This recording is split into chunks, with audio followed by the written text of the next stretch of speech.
নমস্কার বন্ধুরা, আজ আপনাদের সঙ্গে একটি বিতর্কিত বিষয় নিয়ে আলোচনা করব। বিষয়টি খুবই গুরুত্বপূর্ণ, কেননা সকল সনাতনী ধর্মাবলম্বীর জন্য শিব চতুর্দশী অত্যন্ত মহিমান্বিত।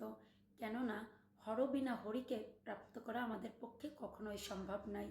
অর্থাৎ কোনো শিব ভক্ত কোনো অবস্থাতে কোনো কৃষ্ণ ভক্ত বা শুদ্ধ বৈষ্ণবের কোনো নিন্দা করতে পারবে না।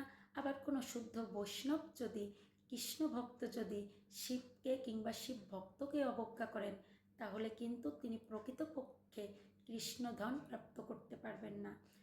তো প্রকৃত শাস্ত্র সিদ্ধান্ত অনুযায়ী যারা কৃষ্ণ মন্ত্রে দীক্ষিত অর্থাৎ গোস্বামী মতে কোনো অবস্থাতেই ত্রয়োদশী বিদ্যা চতুর্দশী পালন করা কর্তব্য নয়, কিন্তু যারা অন্য মতে দীক্ষিত বা অন্য তন্ত্রে দীক্ষিত তারা রবিবার চাইলে আপনারা শিব চতুর্দশী পালন করতে পারেন।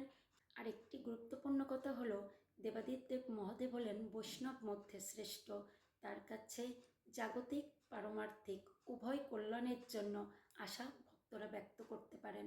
কিন্তু আমাদের সকলের উচিত, তিনি যেহেতু বৈষ্ণব মধ্যে শ্রেষ্ঠ, তাই কৃষ্ণ ধন প্রাপ্তির জন্য আমাদের তার কাছে প্রার্থনা রাখা উচিত।